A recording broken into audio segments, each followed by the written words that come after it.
एक जीडीपी होती है, दूसरी संभावित जीडीपी होती है। संभावित जीडीपी क्या होती है कि अपनी अधिकतम कैपेसिटी या अपने अधिकतम पोटेंशियल से अपन कितना विकास कर पा रहे हैं। ये उसी प्रकार है जैसे अपन स्टूडेंट हैं, अपन यूपीएससी की तैयारी कर रहे हैं, अपन 4 घंटे अभी पढ़ते हैं, लेकिन अपनी कैपेसिटी मान लो 10 घंटे की है। तो ये जो 10 घंटे है वो अपनी संभावित कैपेसिटी, यानी अपन यदि अपनी पूरी क्षमता से यदि अपन पढ़ाई करेंगे तो 10 घंटे पढ़ पाते हैं। लेकिन अभी पढ़ कितने रहे हैं, 4 घंटे ही पढ़ पा रहे हैं। तो ये 4 घंटे अपनी रियल जीडीपी है। और उसी प्रकार 10 घंटे जितनी अधिकतम क्षमता से यदि पढ़ाई करेंगे तो अपन 10 घंटे पढ़ पा रहे हैं, वो अपनी जो अधिकतम कैपेसिटी है वो संभावित जीडीपी की तरह है।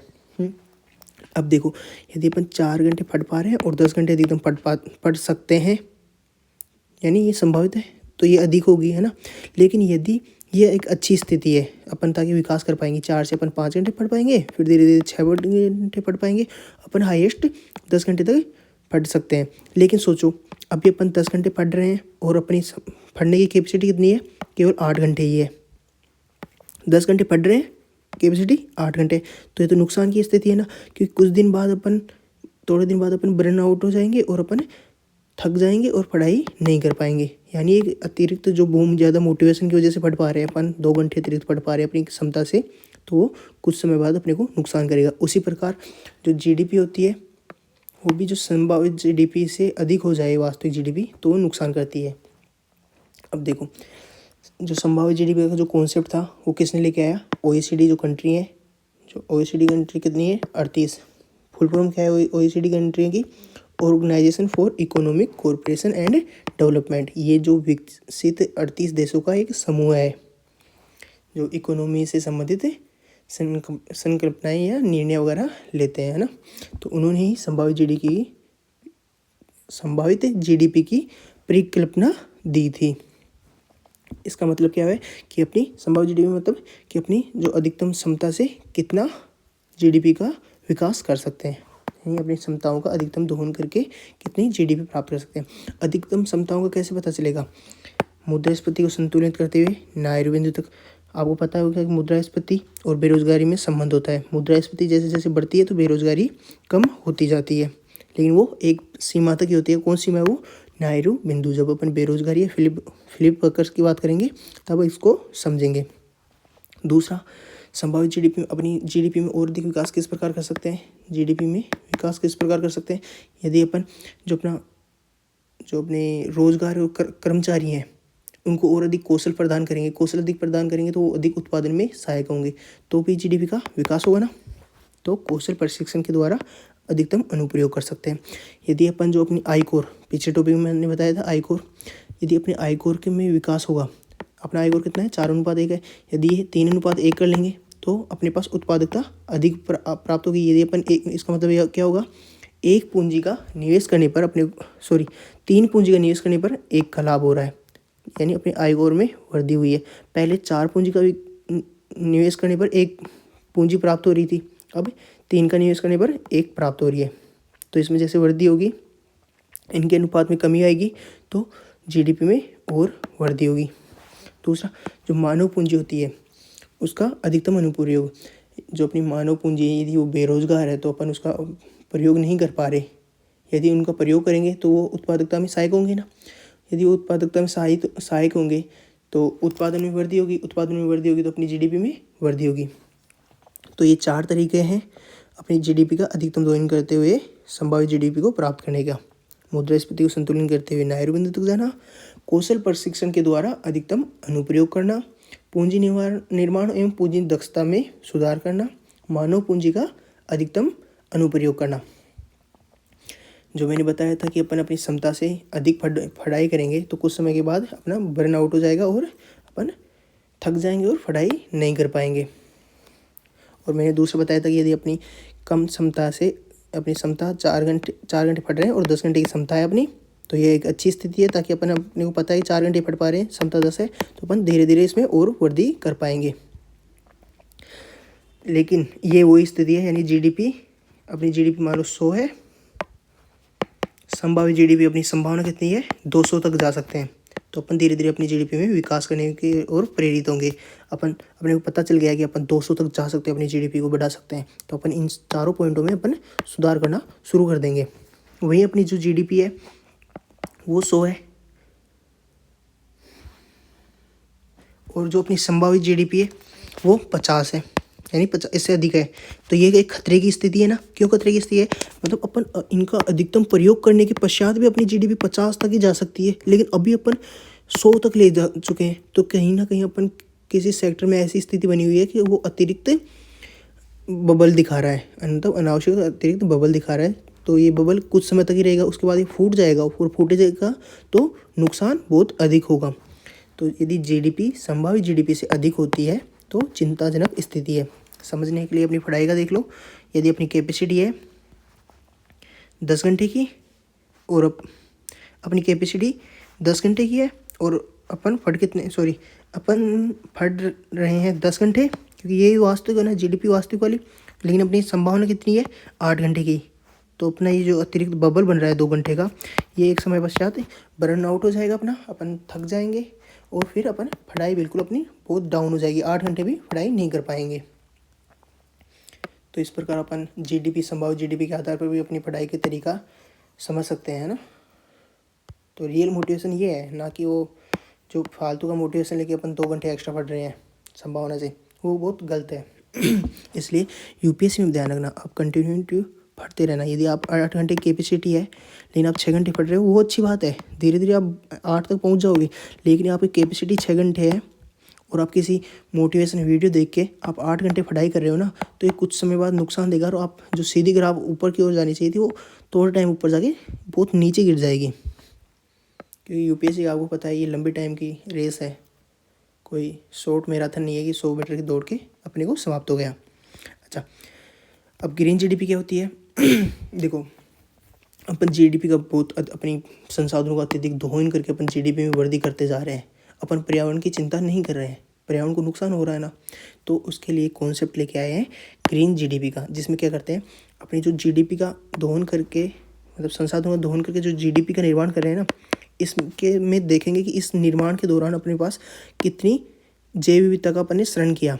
यानी अपन कागज़, अपनी मान लो जीडीपी, अपना जीडीपी में कागज़ जोड़ रहे हैं, तो कागज़ का निर्माण करने के लिए अपन ने कितने पेड़ पौधों का नुकसान कर दिया, वो भी तो ज़रूरी है ना। अपने को नुकसान भी तो पता होना चाहिए ना, कि अपन कुछ बनाने के लिए किसी चीज़ का जो पर्यावरण का नुकसान कर रहे हैं वो कितना नुकसान कर दिया, उसको अपन अपनी जीडीपी में से घटा देंगे।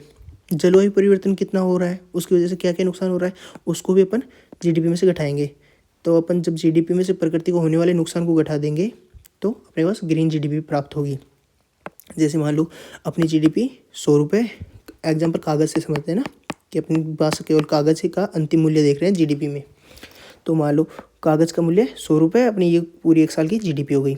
इसमें से पेड़ काटने के लिए अपने 50 पेड़ काट दिए, 50 पेड़ों का मूल्य था मान लो 50 रुपये था, तो इसमें 50 माइनस कर देंगे। पर्यावरण को और नुकसान हो गया, 50 की वजह से और नुकसान हो गए ना, पेड़ पौधे घट गए, तो बाकी पेड़ पौधे से बाकी और भी तो पर्यावरण है, पारितंत्र है, उसको नुकसान पहुंच रहा है। तो मान लो 20 रुपये का ये नुकसान पहुंच गया, तो अपने पास -70 हो गया। तो कुल जीडीपी कितनी हो गई? 100 - 70 यानी 30। तो ग्रीन जीडीपी अपने पास जो अच्छी जीडीपी, कि हाँ अपन ने वास्तव में जो विकास किया है बिना पर्यावरण को नुकसान पहुंचाए, वो केवल 30 ही है। कहाँ 100 थी और कहाँ 30 आ गई। तो इसलिए ग्रीन जीडीपी ज़रूरी है, ताकि देश प्रोत्साहित करें अपने आप में, और वो अपनी जो पर्यावरण है उसका नुकसान कम करें। वरना देश क्या कर रहे थे, अपनी जीडीपी को बढ़ाने के चक्कर में पर्यावरण की बिना चिंता किए आगे बढ़ते जा रहे थे। जैसे ब्राज़ील वगैरह, वो देश क्या करते थे, अपने जंगलों में आग लगा देते थे ताकि वहाँ पर खनिजों को निकाल सकें, क्योंकि वहाँ पर ब्राज़ील में बहुत ज़्यादा जंगल है। अब यदि वो सीधा जंगल से काट के खनिज निकालेंगे तो क्या होगा, जो पर्यावरण के जो अंतर्राष्ट्रीय संस्था हैं वो उसका विरोध करने लग जाएंगी, तो वो अपना खनिज नहीं निकाल पाएगा। तो ब्राज़ील ने अभी 2-3 साल पहले क्या किया, अपने जो जंगल थे उसमें आग लगा दिया, ताकि अब जंगल वैसे प्राकृतिक रूप से नष्ट हो गए, अब वो वहाँ पर खनिजों को निकाल पाएगा। तो पर्यावरण वाले जो ज़्यादा विवाद भी नहीं कर पाएंगे, वो सीधा बोल देगा ब्राज़ील कि ये तो आग नेचुरल आग थी, हम क्या कर सकते थे इसमें, अब जंगल नष्ट हो गया तो अपन हमारी भूमि का कोई तो उपयोग करेंगे ना। तो ग्रीन जीडीपी ये है।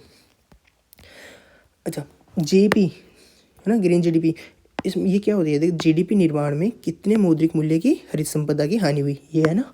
अपने जो बात की थी, कागज़ से निर्माण में 50 रुपये के पेड़ काट दिए और 20 रुपये का अन्य नुकसान हुआ जलवायु परिवर्तन का, तो ये 70 रुपये, इसको क्या बोलते हैं, जीईपी, यानी अपन जीडीपी निर्माण में कितने मौद्रिक मूल्य की हरित संपदा का नुकसान किए हैं। अच्छा, ये क्यों ज़रूरी है? ये इसलिए ज़रूरी है कि ताकि अपन केवल अपना ही विकास ना करें, अपनी आने वाली पीढ़ियों का भी विकास कर सकें। तो जो सस्टेनेबल डेवलपमेंट का कॉन्सेप्ट है वो ग्रीन जीडीपी से ही जोड़ सकते हैं। तो आर्थिक पीढ़ी के अंदर अपन संधारणीयता का पता लगा सकें और आगे अपनी जो पीढ़ी होंगी सस्टेनेबल डेवलपमेंट के गोल को भी अपन प्राप्त कर सकें, यानी सतत रूप से विकास कर सकें, केवल अपना ही विकास ना करें। इसके लिए जीडीपी की परिकल्पना जरूरी थी। अब बात है उत्पादन कर और उत्पादन साई की, और दूसरा होता है उत्पाद कर और उत्पाद साई की। ये काफ़ी कन्फ्यूजन वाला टॉपिक है, मोस्टली स्टूडेंट इसमें कन्फ्यूजन कर जाते हैं। ये बेसिक प्राइस और मार्केट प्राइस को निकालने के लिए बहुत ज़रूरी है। फैक्टर कॉस्ट और बेसिक प्राइस और मार्केट प्राइस, ये 3 प्रकार की प्राइस होती है, उनको आगे समझेंगे। पहले अपन समझ लेते हैं उत्पादन कर और उत्पादन साई की क्या होती है। उत्पाद कर और उत्पाद साई की क्या होती है।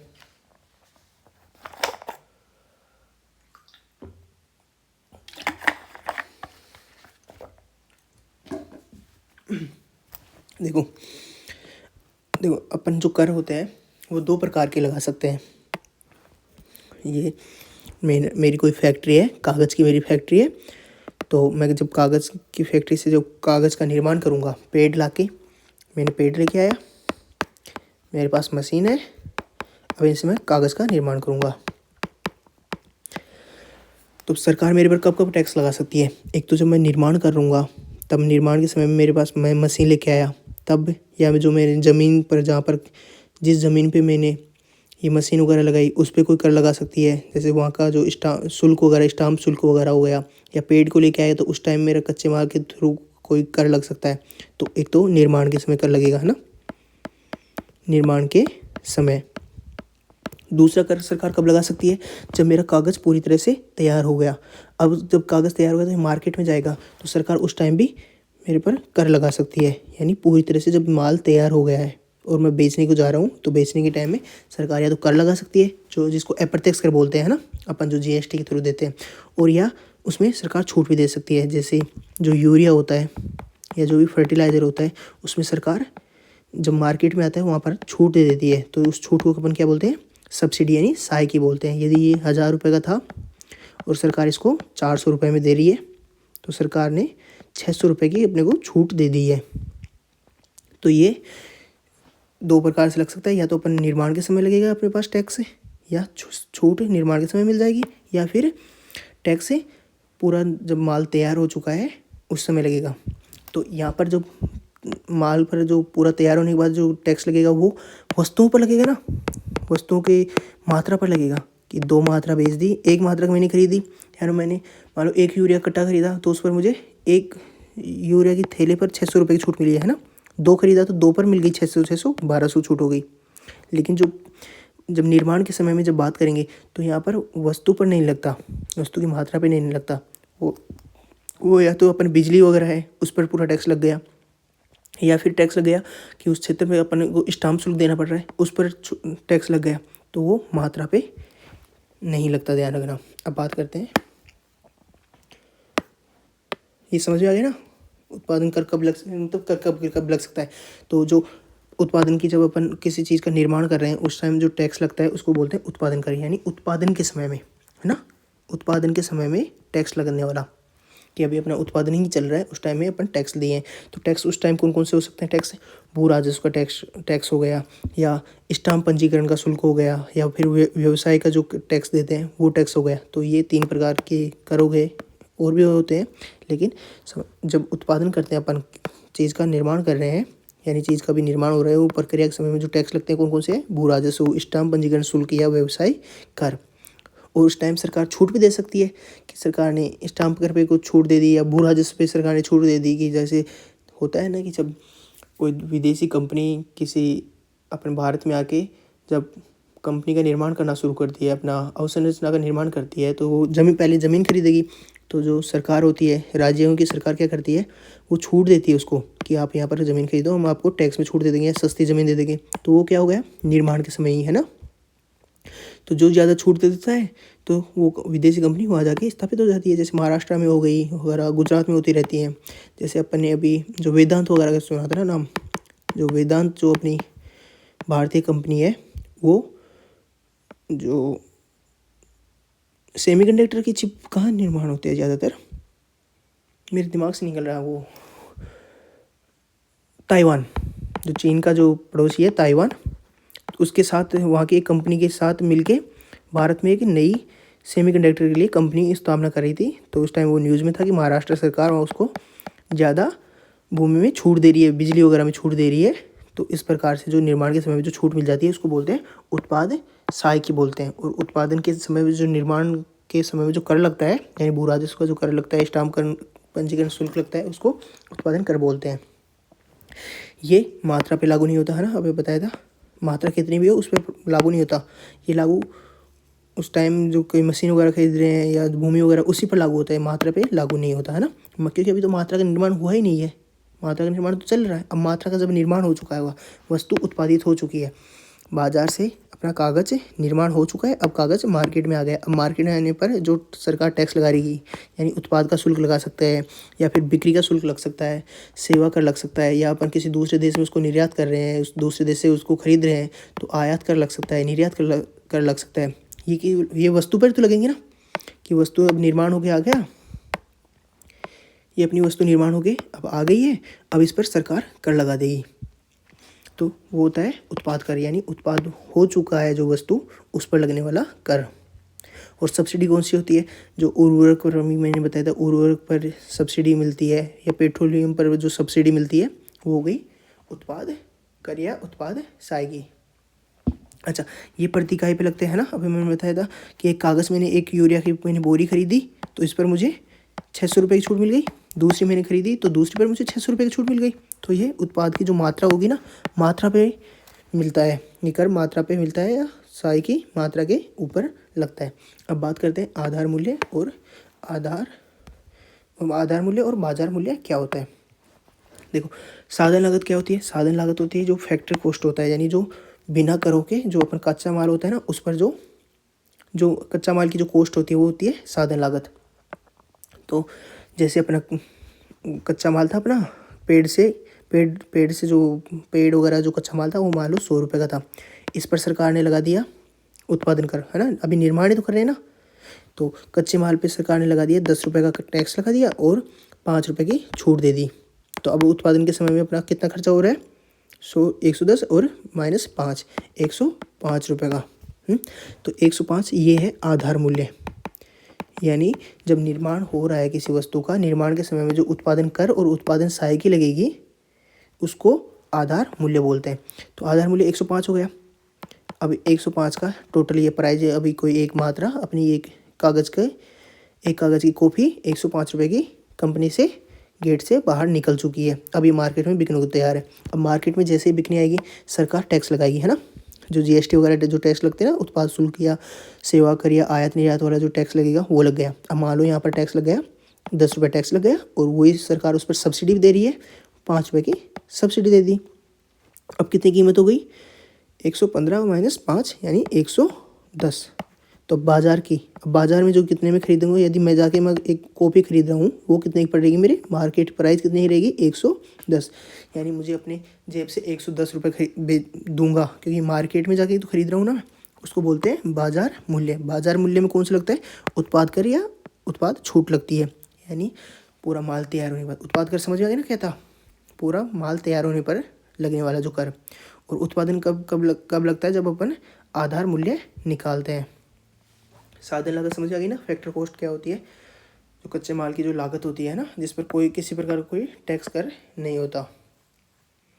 तो आधार मूल्य समझ में आ गया, बाजार मूल्य समझ में आ गया। अब समझते हैं जीडीपी की गणना विधियाँ। अब मैंने बात कही थी शुरू में कि अपन जीडीपी देख रहे हैं, जीडीपी क्या होती है, इसका क्या फ़ायदा है, कौन निकालता है, इसकी गणना कैसे करेंगे, है ना। तो अब कैसे गणना करते हैं, इसके 3 तरीके हैं। पहला है मूल्यवर्धित, दूसरा आय विधि, या तीसरा व्यय विधि। अब तीनों तरीकों के अनुसार देखिए जीडीपी की गणना किस प्रकार की जाती है वो समझते हैं। देखो, मूल्यवर्धित विधि कैसे निकालते हैं। इसमें मूल्यवर्धित यानी मूल्य का वर्धन हो रहा है। मान लो प्राथमिक सेक्टर था, वहाँ पर कच्चा माल आया 100 रुपये का, 100 रुपये का मैंने, अब मैं मान लो ब्रेड बना रहा हूँ, समोसा बनाया जा रहा है, समोसे की वैल्यू 100 रुपये थी, मतलब उसमें के लिए जो आपने को आटा मैदा चाहिएगी, आटा 100 रुपये का, उसमें मेरा श्रम कितने का लगा, 10 रुपये का मान लो। अब मेरी पूंजी कितनी लगी, 20 रुपये की पूंजी लगी। तो मैंने आटा कहाँ से खरीदा, प्राथमिक सेक्टर से खरीदा, है ना। इसके बाद मैं अपने आगे निर्माण कर रहा हूँ इसका, तो मैंने इसमें कितने का श्रम और जोड़ दिया, 20 10 30 रुपये का। तब मेरे पास जो कीमत हो गई बनाने वाले, है ना, बनाने वाला हूँ मैं, तो मेरे पास इसकी कीमत कितनी हो गई, 130 रुपये। अब यहाँ से मैं इसको कुछ आयत कर लग गए, कुछ और अन्य प्रकार के जो कर वगैरह लग गए, या मैं मेरा लाभ वगैरह जोड़ के, मान लो लाभ वगैरह 20 रुपये और जोड़ दिया।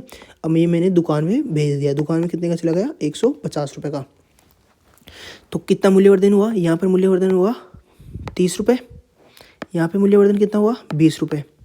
तो ये जो मूल्यवर्धन को जोड़ते हैं ना, शुरू में 100 रुपये, फिर 30 रुपये, फिर 20 रुपये, तो इस मूल्यवर्धन को जोड़ के जो अपन किसी भी प्रोडक्ट की वैल्यू निकालेंगे वो होती है मूल्यवर्धित विधि, है ना, क्योंकि अपन हर सेक्टर के मूल्य का जोड़ रहे हैं। तो इससे अपने को क्या पता चलेगा, कोई भी, जैसे इससे पता चला जैसे समोसा है, समोसे की वैल्यू किस सेक्टर में कितनी बढ़ती जा रही है, यानी जो सेवा वाला सेक्टर आ गया, जो दुकान में आ गया, जो सीधा बिक रहा है वो उसमें 20 रुपये की वैल्यू बढ़ गई।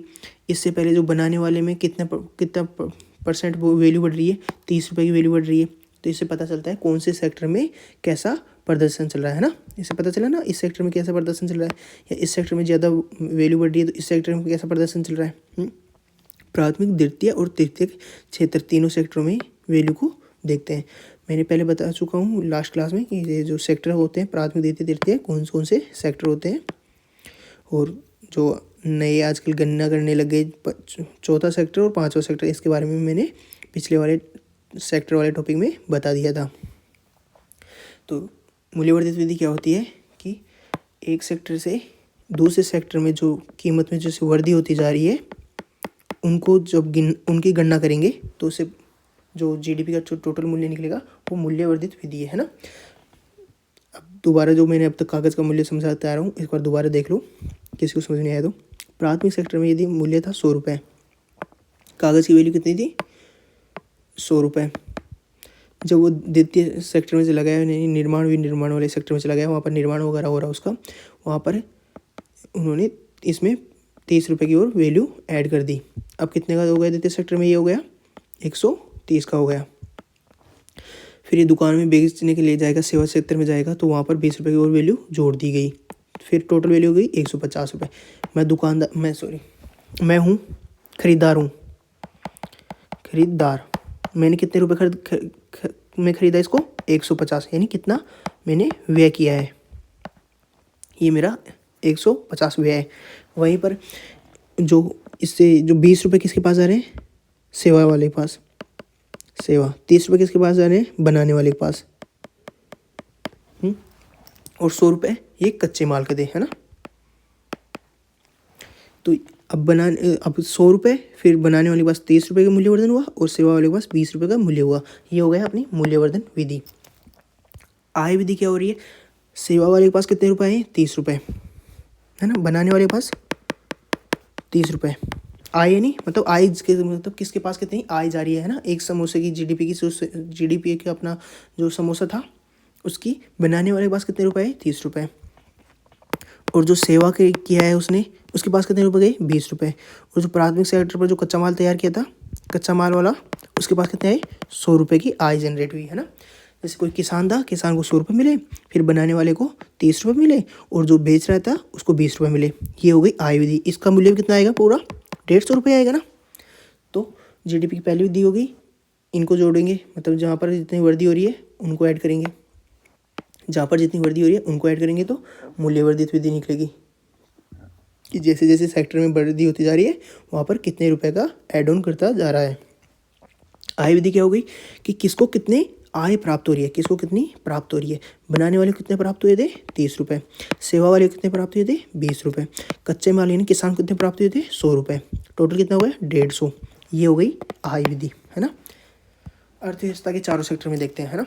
अब इसमें भूमि का देखेंगे, जो भूमि में ध्यान रखना किसान वगैरह को, अब जो अपन देखते हैं ना, श्रम किसको कितना प्राप्त हो रहा है, वो 4 क्षेत्रों में प्राप्त होता है, क्योंकि कोई भी चीज़ का निर्माण हो रहा है उसमें 4 क्षेत्रों की ही भागीदारी होती है। किस किस की भागीदारी होगी, भूमि की यानी किसी दुकान वाले को किराया वगैरह था, श्रम यानी बनाने का जो खर्चा हो रहा था, जो पूंजी यानी जो अपनी जो किसी ने कच्चे माल के खरीदने और बेचने में जो पूंजी लगाई थी 100 रुपये है ना, वो उद्यमिता यानी वो अपना प्रॉफिट भी निकालेगा, तो उसको बोलते हैं उद्यमिता। तो इन चारों को प्राप्त होगा। अब व्यय विधि कौन सी है, व्यय विधि में क्या देखेंगे, जो मैंने दुकानदार से मैंने खरीदा था, दुकानदार से मैंने कितने में खरीदा था, 150 में, जो मैंने 150 में दुकानदार से खरीदा यानी मेरे से उसका व्यय हुआ है, मैंने खर्चा किया है, व्यय किया है, वो कितना है 150। तो सीधा कंज्यूमर जो उपभोग करेगा ना, उपभोक्ता, उसने कितना खर्च किया है वो व्यय विधि के द्वारा पता चल जाएगा।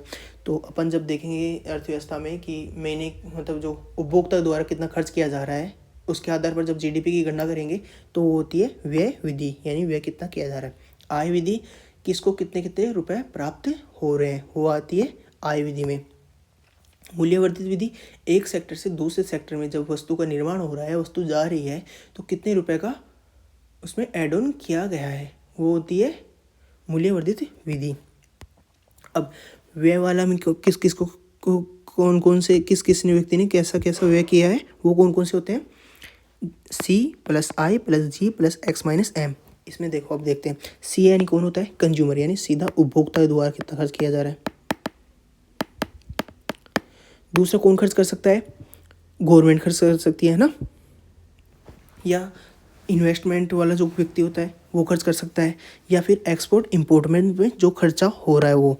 तो ये जीडीपी का सूत्र क्या क्या हुआ, कंज्यूमर यानी सीधा अब उपभोक्ता द्वारा, जो नागरिक वगैरह होते हैं उनके द्वारा कितना खर्च किया जा रहा है, जो अर्थव्यवस्था में खर्चा, व्यय तो देख रहे हैं ना, व्यय उपभोक्ता द्वारा कितना खर्च किया जा रहा है, इन्वेस्टमेंट कितना किया जा रहा है, गवर्नमेंट द्वारा कितना खर्च किया जा रहा है, और इम्पोर्ट और एक्सपोर्ट में कितना खर्चा हो रहा है।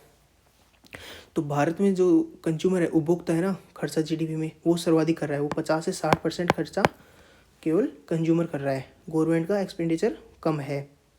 और जो इन्वेस्टमेंट कितना है, 30% के समथिंग जो इन्वेस्टमेंट है वो जीएफसीएफ में ही है।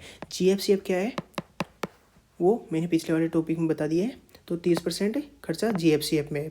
जीएफसीएफ जितनी ज़्यादा होगी, जीएफसीएफ का दो तरीके से वर्गीकृत किया जाता है, या कोई भी क्षेत्र का नया निर्माण हो रहा है, या सॉफ्टवेयर वगैरह, पशुधन वगैरह का ऐड ऑन किया जा रहा है। तो समझ में आएगा ना कि व्यय विधि क्या है, आय विधि क्या है, और मूल्यवर्धित विधि क्या है। मूल्यवर्धित में कितना मूल्यवर्धित हो रहा है, आय में किसके पास कितना रुपया जा रहा है, तो ये किस किस क्षेत्र में जाता है, ये श्रम वाले क्षेत्र में, पूंजी वाले क्षेत्र में, भूमि वाले क्षेत्र में कितना किसके पास जा रहा है। और तीसरा कि जो सीधा कंज्यूमर है, उपभोक्ता है, उसने कितना अपनी जेब से रुपए खर्च किया, उसको बोलते हैं व्यय विधि, यानी अपना उपभोक्ता ने कितना व्यय किया है। अब जो 2015 से जो सरकार ने नया रूल किया था मोसपाई द्वारा, पहले जो फैक्टर कॉस्ट होता है, फैक्टर कॉस्ट क्या होती है, मैंने बताया था ना, कच्चा माल की सीधी प्राइस होती है, और बेस प्राइस क्या होती है, आधार मूल्य क्या होता है, आधार मूल्य ये क्या होती है, जिसमें जो उत्पादन के समय में जो उत्पादन कर और उत्पादन सहायक लगती है ना, इसमें क्या लगती है, उत्पादन कर और सहायकी। तो इसके आधार पर जीडीपी की गणना की जाएगी। जो अपन अपनी जो जीडीपी की गणना होती है वो किसके आधार पर की जाती है, मूल्य वर्धन के आधार पर करते हैं 2015 से। तो उसमें फैक्टर कॉस्ट यानी कच्चे माल की जो कीमत होगी उसके आधार पर नहीं देखेंगे अपन, उसमें उत्पादन कर और उत्पादन सहायकी को भी जोड़ेंगे। अब इससे क्या पता चल रहा है कि जो किसी भी क्षेत्र में जो निर्माण हो रहा है ना, उस समय भी जो उत्पादन कर लग रहा है और उत्पादन जो सहायकी लग रही है उसको भी अपन अपनी जीडीपी में ऐड ऑन करके फिर अपनी कुल जीडीपी निकाल रहे हैं। तो 2015 से ग्रॉस वैल्यू एडिशन में फैक्टर कॉस्ट की जगह ग्रॉस वैल्यू एडिशन में आधार मूल्य का उपयोग करने लग गए, यानी जो उत्पादन की प्रक्रिया में उत्पादन कर और उत्पादन सहायकी लग रहा है उसका शामिल करने लगे। अब अपन नेक्स्ट टॉपिक में देखेंगे मुद्रा क्या होती है, और मुद्रा आपूर्ति और मुद्रा स्फीति क्या होती है, हाई पावर मनी क्या होती है, और हाई पावर मनी कौन सी होती है, तरलता में मनी कौन सी होती है, सर्वाधिक तरलता किसकी होती है, वो सब अपन नेक्स्ट टॉपिक में देखेंगे। Okay, bye bye.